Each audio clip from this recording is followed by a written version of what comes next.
Welcome to All Home Care Matters, the show where we discuss all things home care, with discussions on important age-related matters and topics.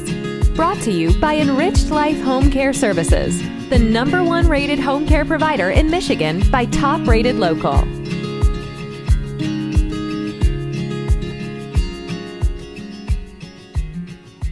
Hello, and welcome back to All Home Care Matters. If this is your first time visiting us here at the show, we want to say thank you for taking time out to be with us today. We appreciate how valuable everyone's time is, and that's why we try and make each episode here at All Home Care Matters something that will hopefully matter to you.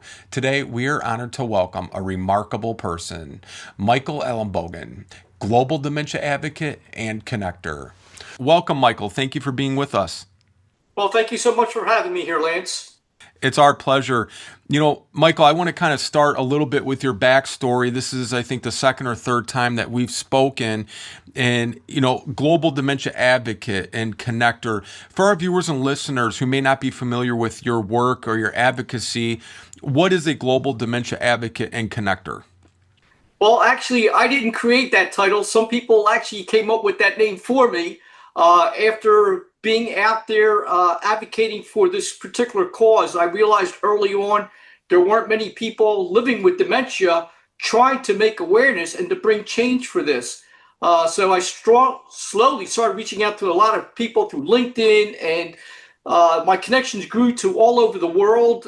In fact, I was invited to be at the World Health Organization in Geneva to speak in front of all the ambassadors of the world, and to be able to bring a lot of change, not only within the U.S., but in other parts of the world. And some people started putting that tag name on me, and it sounded good, so I kind of went with it. You stayed with it. You know, and you kind of touched on it briefly, but I want to dive into this aspect a little bit more about you. You know, you are a global dementia advocate and connector, but you're a global dementia advocate and connector who has been diagnosed with dementia at the age of 49. Share a little bit about that. Sure. Actually, my journey started at 39. At that point in time, I knew something was wrong. It took a long time. It took actually 10 years to get diagnosed. The first 3 or 4 years, they just kept saying that I was stressed, depressed. Finally, at 49, they labeled it as Alzheimer's. Fast forward 10 years later, as the science improved, they're not so sure. I got the amyloid PET scan, and that didn't show amyloid. So they think at that point that I might have semantic dementia, which falls under the FTD category. So it's still, as far as I'm concerned, unknown, because some doctors still insist it's Alzheimer's. Other doctors insist it's FTD. So one thing I've learned a long time ago, probably about 5-6 years ago at the NIH, they said that most people who end up dying with dementia have 3 or 4 types of dementia. So it's not just one. So I figure I probably have multiples. Yeah, well, and, you know, that's something we're hearing a lot lately too, you know, in the research and studies and things is, you know, you could have multiple forms of dementia. It's not necessarily you have one and one only. You could have symptoms and exhibit signs of multiple different forms. And I believe they call that diverse dementia. Is that the proper mixed dementia? Mixed dementia. You know, but, you know, before we get on a little bit further, I want to kind of zero in on something that has always stood out. You know, you were on our show, Conscious Caregiving with L&L, that I co-host with my esteemed colleague and dear friend, Lori LeBay. And I don't know if you recall this because I know you do a lot of speaking, but it was on seniors and driving. And I do. Okay, you know, and I want to stay on this for a little while. And I think it's important because, you know, you talked about at 39, you know, it was depression, it was this, it was, you know, sleep exhaustion, all these things, but dementia. You go in at 49, 10 years later, and then they say you have Alzheimer's, you know, and then 10 years after that, now they're thinking it's a possible mixed dementia or a couple variations of dementia. But during that episode, when you were on that panel with us, Michael, I found it fascinating that you went, I think at that time you said it was, 15 years ago maybe, that you were told put the keys away, no longer drive. Share with our viewers and listeners how you go to the store now. I still drive, and Yes. I will be honest with you. I am starting having some difficulty, and when I do, I realize it, and I tell my wife that she needs to take over for me that time.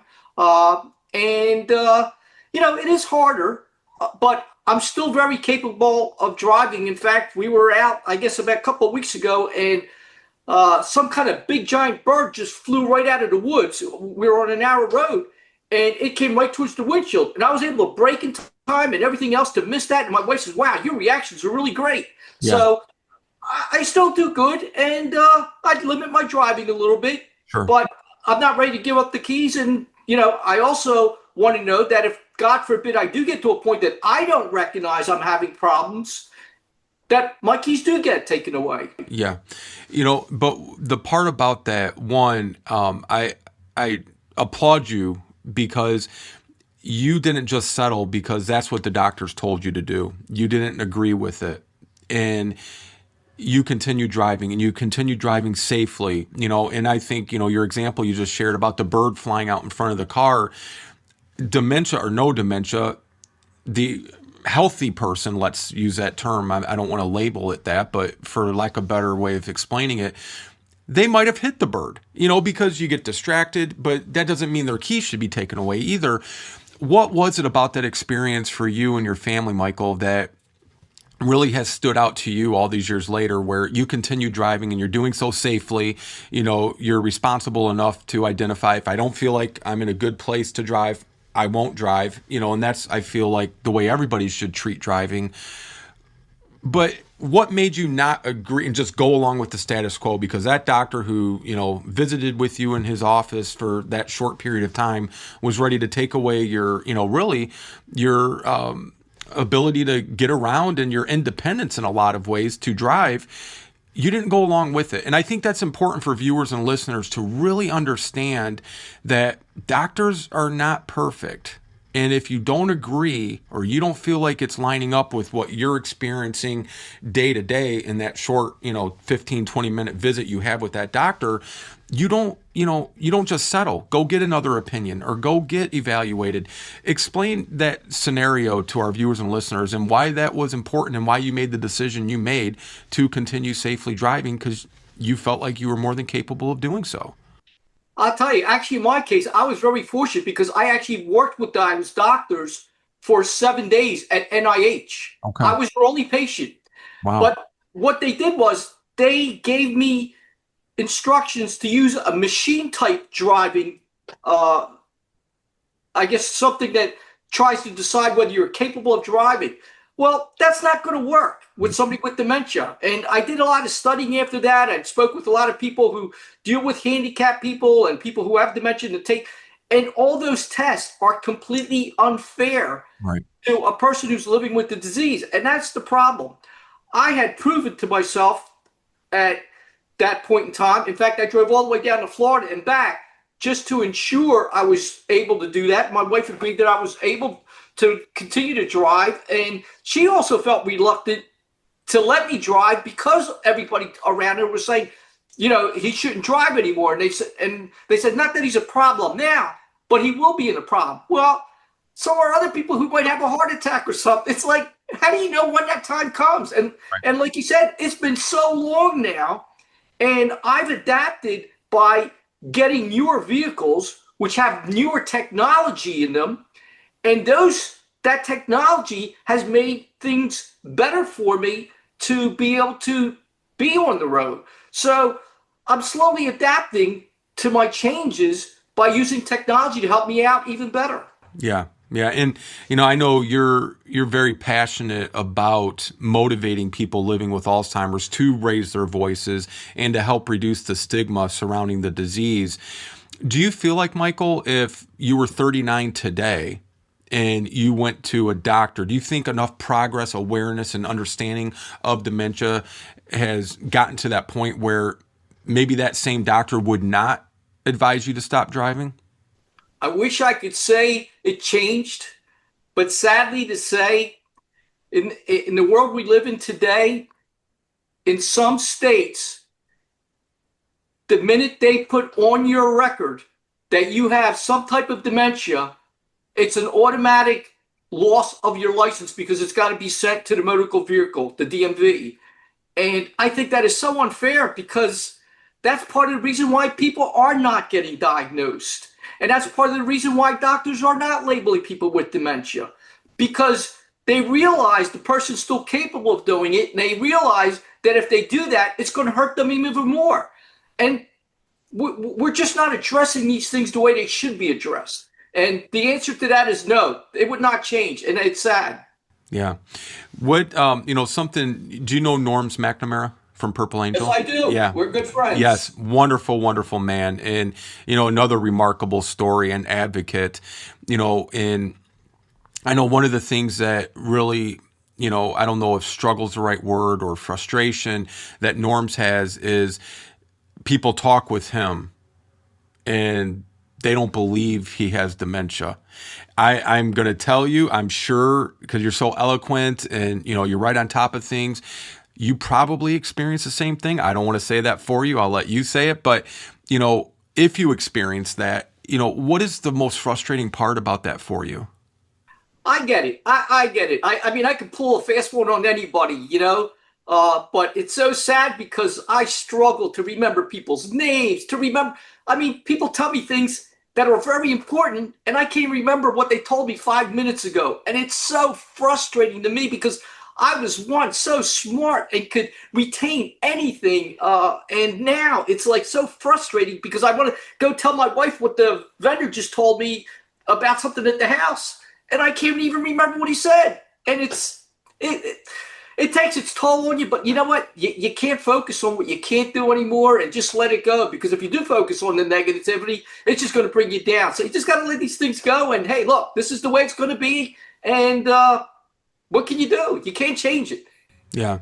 What do you advise to people who might be watching this now or maybe 5 years from now in the future or listening to it, and they have a spouse or a loved one who has dementia, but their friends or, outside the house, people, they think it's an excuse or they don't want to understand it or believe it. How did you handle that when you started telling people and they're just like dumbfounded? Because I think that goes with the stigma. I think it goes with the lack of awareness and the lack of education and understanding, even in a lot of our healthcare community, to what dementia really is. It's not just some person sitting in the corner of an old folks home. They used to call it senility, senile.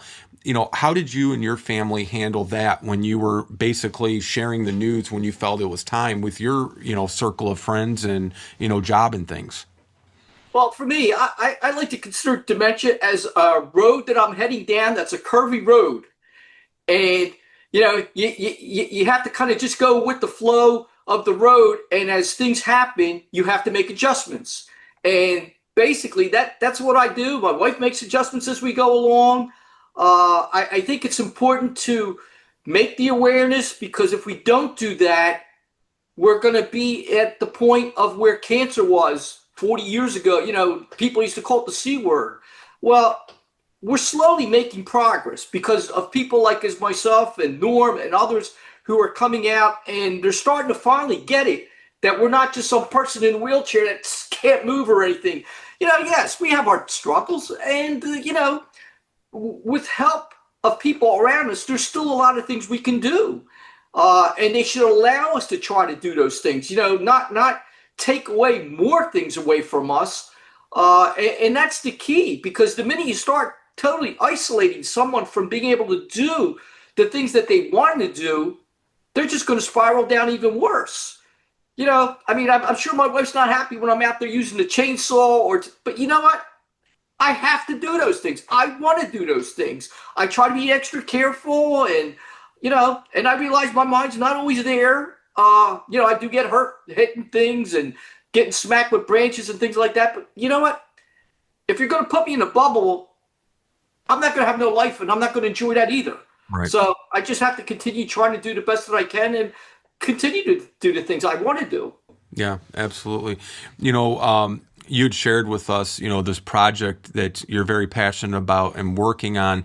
Why don't you kind of walk us through what that project is and what it entails for our viewers and listeners, because I think it's really fascinating and something we're very passionate about here, because, we have a home care company and we'll get discharges. It's different than, how it ties to your project, but I think it all ties into the adequacy of our healthcare system as a whole. We'll get discharges from the hospital and it's not even meant for us. It's meant for a different type of service, but they don't understand what home care is. I feel like that's where the correlation for me is. I feel like healthcare professionals, not all of them, but the ones that aren't educated or don't have that awareness, they don't understand what dementia is either, And so why don't you explain this project and why you're so passionate about it? Well, for me, it started back 14 years ago. I ended up going into the hospital, actually multiple times. My wife was actually a medical nurse at that particular hospital. So when I came into that hospital, I was treated as a VIP. The sad part is it was terrible, devastating, because so many things went wrong. Even though my wife kept telling him, he's got dementia, you got to watch out, you can't trust him and all this thing. They have no clue of what dementia is, first of all, in a hospital. And they also don't have a way to identify you while you're in the hospital that you are a patient with some kind of cognitive issue. And that all leads to nothing but major issues. One thing I had learned, that I wasn't the norm. I mean, I was the normal case out there. Caregivers I spoke with, other people with dementia, government officials, they all said the hospital system's the worst place for people with dementia. The staff they have the thirst for the knowledge of what it's like for a person living with dementia. The problem we run into is the CEOs don't want to spend the money to educate the staff. They want them to do it voluntarily, and we tried to do that with a couple of hospitals, but it didn't quite work out. You had maybe a third of the staff coming to the table to do it, but they just didn't all do it. And again, it came down to a management issue that they didn't want to spend the money to support this. So I kind of really feel for the staff. They want the knowledge, but they can't get the knowledge. Mm-hmm. And what these high-level people don't understand is by doing and getting their people trained and staff, they're going to save money in the hospital. They're not going to get ticked by different places like, I can't think of the not CMMI, but CMS, for people going back into the hospital system after they left because they had to come back because something was misdiagnosed and all. And that's a key thing with people with dementia. Most people who go into the hospital system with dementia end up spending much greater time in there than the average person who doesn't have cognitive issues. So it's important that, number one, we identify people who are going to go into the hospital system that they have a cognitive issue.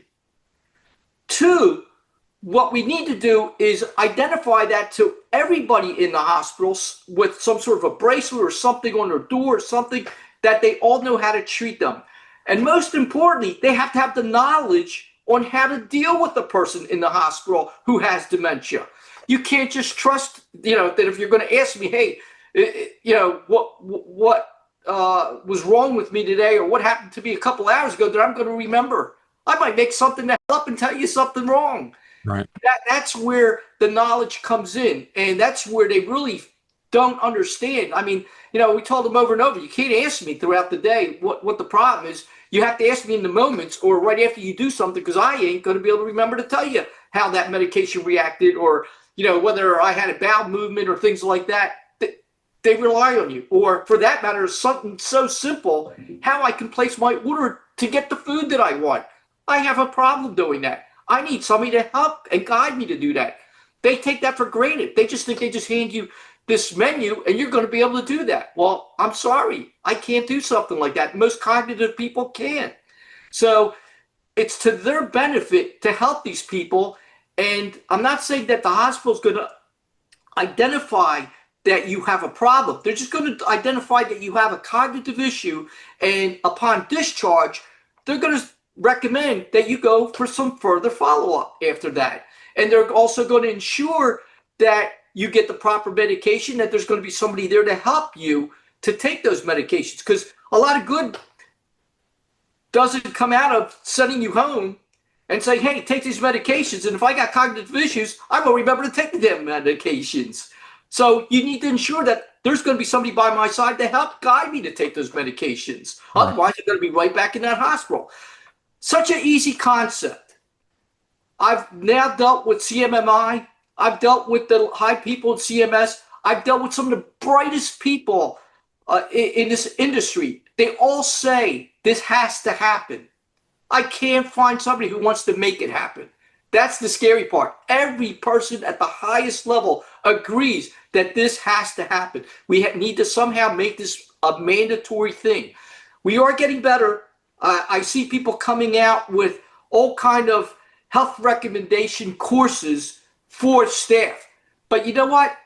Until we don't make it mandatory, it's not going to happen.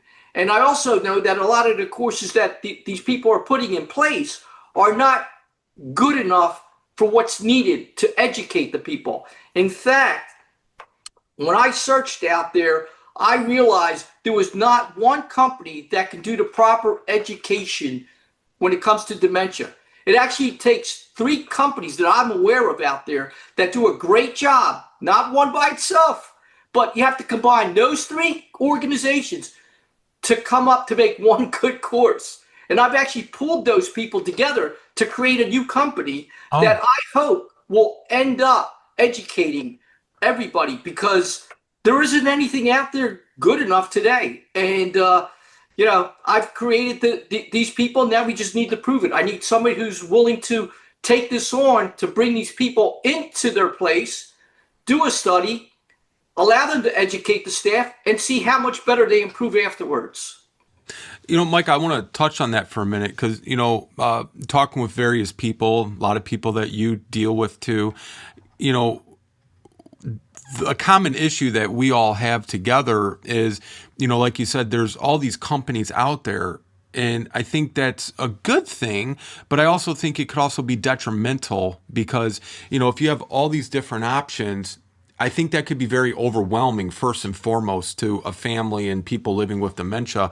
But I also feel like, there needs to be a quality control, right? Because if you have somebody that's looking at this, unfortunately, as just a financial motive, just to get business, they're going to throw stuff out there. But is it really going to be meaningful, impactful, and supportive of that family and that individual living with Alzheimer's? How do you see that getting rectified? I know you and we know the legitimate, strong, kind of proven courses and people running these courses. But I almost feel like it's almost kind of like a plague in a way where, you got to quarantine all the effective, safe, legitimate courses and educators, and hopefully the other ones will just kind of dissipate and disappear. But it just seems like every other week there's new ones popping up, and I just don't know. I mean, do you see that as a good thing, or do you see that as a negative thing? I see this as a negative thing. That's the problem. You have CMS coming out with things, you have HHS coming out with things, all these things that they're all throwing out there on their websites that are for free. Right. But the question is it really going to help? Right. Will it help better than what we are today? I would say yes. Are they going to do what's right and what's really truly needed? I disagree with that part. Yeah. Like I said, that's the reason I decided that I was going to pull the best of the best. And the best of the best, it took to get 3 separate companies to create one good course. And I learned this by trying to train other hospitals and other doctors and nurses and so forth. And I realized what it took to educate those people. So I would have to say places like the Alzheimer's Association, they have courses. I mean, I'll be honest with you, most people disagree with their courses. Most people disagree with many of the courses that are out there, but everybody's trying to reinvent the wheel. Right. Instead of saying, what works out there today, who is the best out there today, and how do we take all those, incorporate it as one. And that's what I've done. That's incredible. So is this company in existence right now, Michael? Well, we are ready to go into existence. We've actually we've bought the website. It's called Cognability. Okay. And I hope it's going to be a hospital dementia accreditation that we do.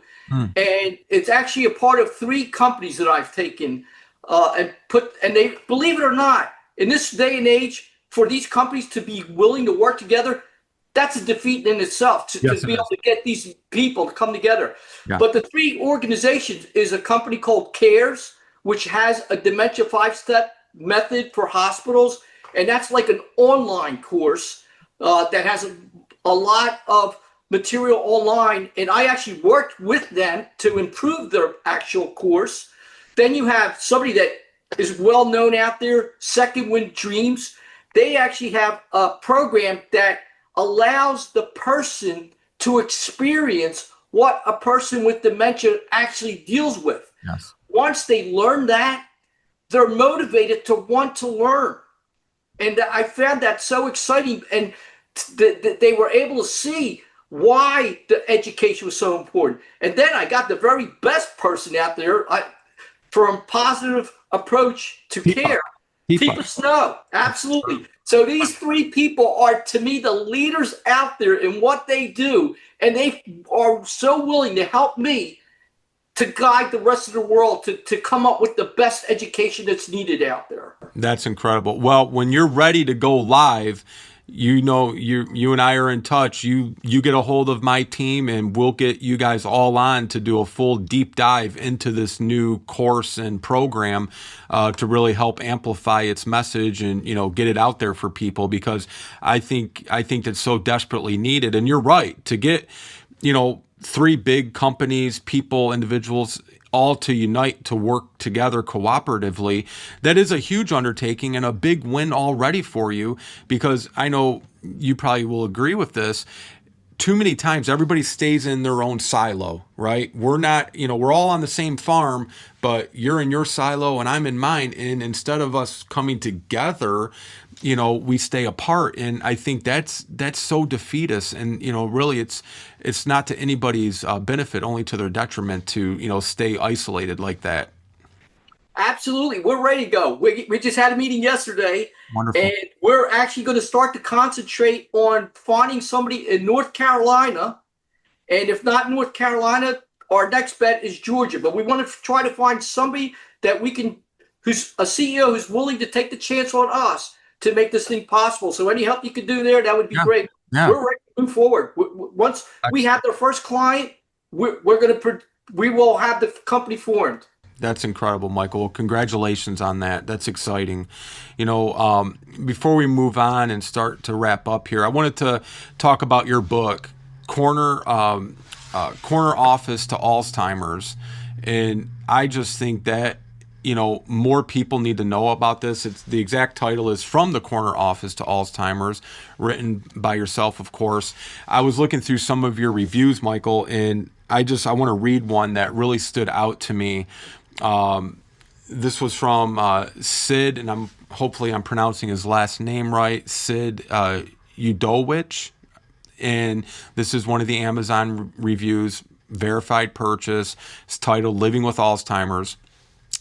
He says, I have Alzheimer's. Reading is very difficult. I read this book within 24 hours. Michael gives a chilling and realistic account of being a young professional facing life with a compromised brain. Michael gives detailed accounts of his disabilities and how he deals with them. The emotional difficulties are also addressed. Alzheimer's has many of the same symptoms of depression and anxiety, going back to when you were 39, and that's what they essentially told you had. This book is also a story of a person who takes on the disease and does not back down.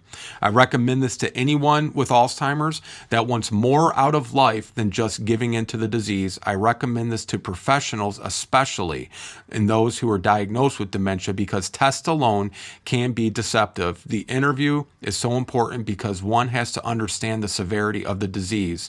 This book gives great detail and insight into what it is like living with Alzheimer's. A caregiver will be given insight into what a person with Alzheimer's is dealing with. This book at times is very raw, but leaves one better educated and hopeful that people like Michael exist and doing their best to advance the Alzheimer's cause. Sid Udowich, person with Alzheimer's advocate. Are you familiar with that review, Michael? No, I'm not. That is so great, because that's exactly what I was trying to accomplish when I wrote that book. That it always brings tears to my eyes. And that's why I wanted to read it to you, because I didn't know, like with my book, I have reviews that I haven't read all of them, but it makes it all worthwhile, right? I mean, we just recently got back from Washington, D.C., and we were invited by the Elizabeth Dole Foundation, and we got to spend the entire day there filming for them and with them, talking to U.S. senators, congresswomen. I got to interview a living Medal of Honor recipient, and, people there knew about me and my show that I had no idea did, kind of like you with the book review. And we don't always get to know the difference we're making or the impact we're making, but I feel like when we can get to learn about it, it's just, really, it's a lot of affirmation that what you've dedicated your life to is all worthwhile, and it just helps you, kind of refill the gas tank, if you will. So what do you want people to know about Michael Ellenbogen? Like, if we met on an elevator and I didn't know, because I'm talking to you and I would never think in a million years this gentleman has dementia, let alone you've talked to Congress, all the incredible work and advocacy you've done as a global dementia advocate. What do you want people to know about Michael? Well, that's why I wrote the book, because there was so much negativity in my life trying to get the diagnosis, and sadly to say, mine isn't the only one. And I wanted other people to realize that, hey, you're not alone out there trying to get a diagnosis. And I also wanted not only the people who are living with it, but more the caregivers to understand what their loved ones are struggling with and dealing with, even though it's not all the same, because we're all different, but it'll at least give them an idea of the frustrations. But more importantly, I ran into so many issues that I didn't know how to deal with. And that's where I put a couple of things in the last couple chapters that were to help point people in the right directions, and what doctors to go to and to get lawyers and things like that. Because, you think you have everything covered. And I'll tell you, I thought I was the smartest guy and thought I had everything covered. But when you don't have insurance from work anymore, you don't have insurance. And if you get fired because you have dementia, you lost it all. And that's exactly what happened to me. So I'm hoping the next person isn't dumb like me and can tell my workforce, that I have it, and they get lawyers first before they do anything. And hopefully they'll be able to still collect their life insurance and everything else before they get terminated. And that was a serious error on my part. Do you think, Michael, there was any chance you could have continued your job? No. I was really struggling. I was lucky because I had employees working directly for me. So I started taking my employees to meetings. I started delegating a lot more to my employees to do things that I normally would have done. But no, would I have loved to continue working? Oh, I would do it for free today. I enjoyed my job so much. And I'll tell you, if somebody would be willing to take me now in a place, I'd still work for free. As long as they paid for my lunches and my travel there, I would love to do it today. And I can guarantee I would still do a pretty decent job. I wouldn't be able to do what I was capable of doing, but I guarantee I would do and see things that most people don't see who are normal. Yeah. Because just for viewers and listeners, you didn't have just some low level job, right? You had a very high executive type job. And I love the picture on the cover of the book. Is it New York? No, that was actually Minnesota. That was in Philadelphia, and I will be honest, that was not my office. That was some other bigwig's office. but I actually managed the telecommunications for PNC Bank's network, 70,000 people. I managed the data centers, everything to do with telephones, computers, the internet, ATMs, you name it. I was responsible for that communications for all the infrastructure of all the buildings and everything. Incredible. So I had my hands full. Yeah, you but did. I enjoyed it. No, I'm sure. Well, yeah, if you love what you do, you never work a day, right? Absolutely. Just for our viewers and listeners, those that are interested, and I highly recommend getting Michael's book. The link to the book will be in the show notes. Michael, if you wanted to have anyone reach out to you who might be wanting to talk to you or learn more about your story or connect or maybe even get advice from you more than anything else, is it okay to share your email? Sure, that would be fine. Okay. I'll read it and then we'll have it up on the screen and in the show notes, but it's author Ellenbogen at gmail.com. So it's author AuthorEllenbogen at gmail.com. And like I said, everything will be in the show notes. And if you're listening, that's why I like to read it off as well. But, before we close, Michael, and again, thank you so much, not just for your time today, but just really for your sacrifice and dedication to raising awareness and advocating and trying, like you said, I wouldn't call you dumb or stupid by any stretch of the imagination. You can't be faulted for not knowing what you don't know. Just like, becoming a caregiver, it happens unexpectedly often, and nobody's planning or preparing to become a caregiver, just like nobody 39 years old is planning or preparing for getting a diagnosis of dementia. So I think you really took lemons and made some great lemonade with your situation and the countless other families and people you have helped over the last however many years. That's anything but dumb, Michael. I mean, you are just a true testament to, helping others and, kind of being a flag bearer to lead the way for these families, because you know what it was like when you and your wife got that diagnosis. You aren't prepared. You don't know what's out there. You don't know about resources. And even healthcare professionals don't necessarily know about dementia. So I don't think you should be expected to have known that either. And, so what you're doing is just so vitally and crucially important to our industry and just for society as a whole, Michael. So, you're one of my heroes that I just admire and respect tremendously, because anybody that takes their situation and turns it for the better of others, I mean, I think they deserve all of our appreciation. So with that being said, I want to close with, I'm going to play make-believe here. I just got a loved one diagnosed with dementia, and I reach out to you. Give me your best advice of what to do next after getting that diagnosis. Well, I think that you have to go into this as a detective, because what you're about to deal with, you may not be able to figure it out on your own or from other people. And you have to be very patient and try to be supportive, but don't take over what they're trying to do, because that's the worst thing people can do, I think, in this particular arena. They see the person's no longer capable of doing something, and they just try to jump in and help. And yes, that's a lot quicker, but every time you step in and do that, you're taking a little bit more away from that person, and they're going to spiral down even more. So let them struggle a little bit, but guide them and help them. Yeah, it's incredible. And what about what resources do you trust and, support, because again, should they go to a neuropsychiatrist? Should they, get a driving test?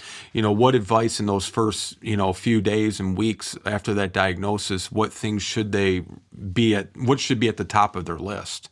Well, at the top of the list should be really starting out with their primary doctor. Mm-hmm. Get as much testing and everything with them, and then move on to a neurological specialist. And when I say a neurological specialist, one that's in working with dementia, because there's other neurologists out there in all kind of different specialties, but you definitely want one who deals with dementia, and preferably if you have somebody in your area, a university, that's going to be better. We don't always have that luxury, especially for a lot of people who are out there who don't even have hospitals near them. So, sometimes you have to go with what is it called? I can't think of the name.